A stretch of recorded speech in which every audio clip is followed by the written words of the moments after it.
So today I was threatened to be fired by just because I got like this phone note thing wrong. I've been at this job for 5 months. Today, tomorrow is 5 months, and I'm still training. And it's going to be a great job once I'm done training because I can work from home remotely. But they keep extending my training, and apparently I'm doing everything right, except when I'm a secretary for a doctor's office, so I do the scheduling. So when a patient calls with a problem and I have to communicate the problem to one of the nurses,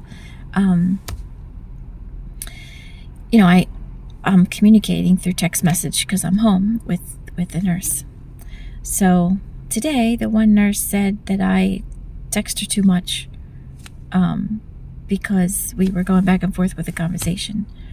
And just because of that, one conversation, one time, that she thought took too long to get to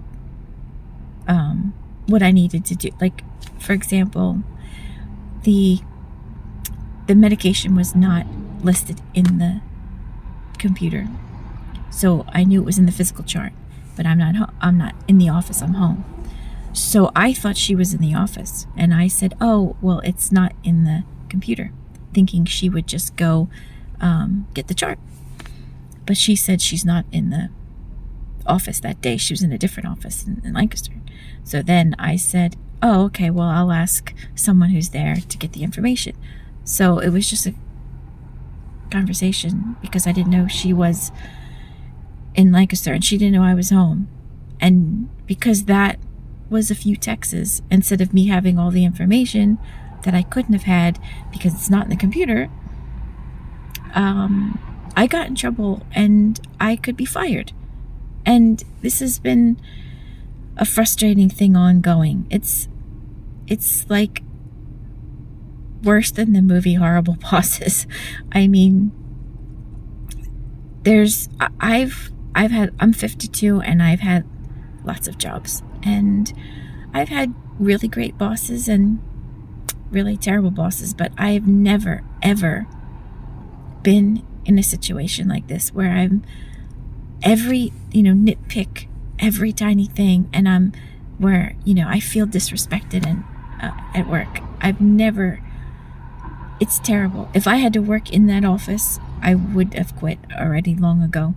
The only reason I stay is because eventually I'll be remote and I'll be home.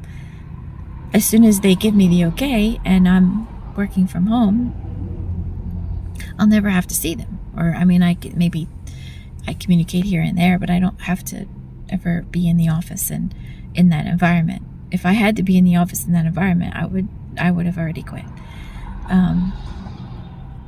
And everything in me is screaming to just never go back. I had such a terrible day. I was crying all day just because I was feeling really good that I was doing everything right and everybody was happy and I was getting lots of positive feedback.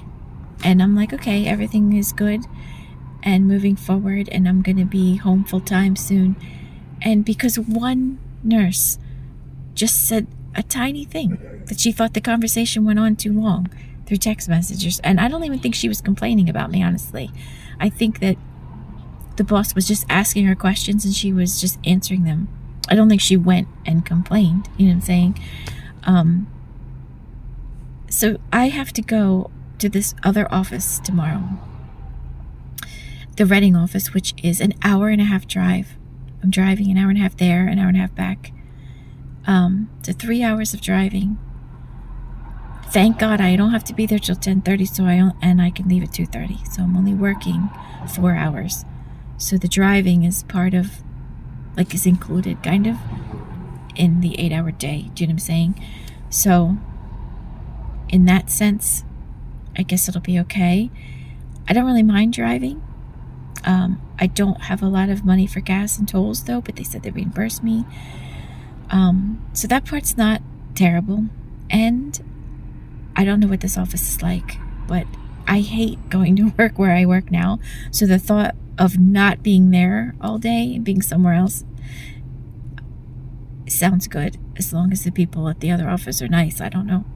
And then I'm going to be working from home Friday, and if it goes well, then I'm going to be working more from home, and then eventually full time.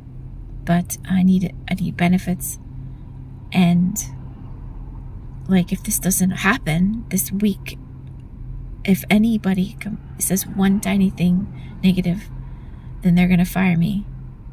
Just because, and I'm doing everything else right. Like, you know, I'm on time every day. I go to work every day, and I'm on time every day, and I do my job, and I'm not lazy.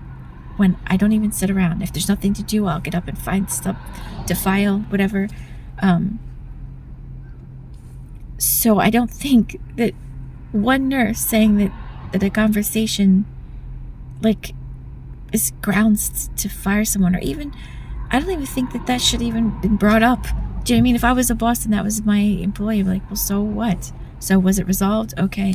Or if it was really an issue, then say, hey, you know, your text messages need to be more like concise or something like that. But that wasn't even the problem. It was very short texts. It's just that we had to go back and forth a couple times because I didn't know she wasn't in the office, you know. Anyway, I'm nervous because I need this job and I want this job. It's remote for many reasons. I want to be able to be home with my grandkids if they're sick, and I just I don't want to work in that office ever again. But anyway, that's my life, and I never thought, you know, at 52 that this is where I'd be, and dealing with, like, just stuff like this, like, and I don't have anyone to talk to. That's why I made a YouTube channel. I'm just talking to whoever is going to listen and watch my video someday. I don't know, but in case there's other women out there that are 52 plus and they're kind of frustrated with their life, I don't know, maybe we could find some kind of solace or laugh at each other's something. I don't know. If you see this video and you're in a similar situation or age and you go through crap and you thought your life would be different, you know, leave a comment, and at least you'll know there's other people in the world that are going through crap and have crappy days and horrible bosses. I guess that's it. I don't even know what to eat. I had such a terrible day. I feel like I'm in a daze. I don't even know what I'm going to eat for dinner. I'm going to walk the dog, and I'm going to go to bed. Like, I don't even want to, I don't even want to be awake. Anyway, if you see this and you had a terrible day, you could tell me about your day too in the comments. So, that's it.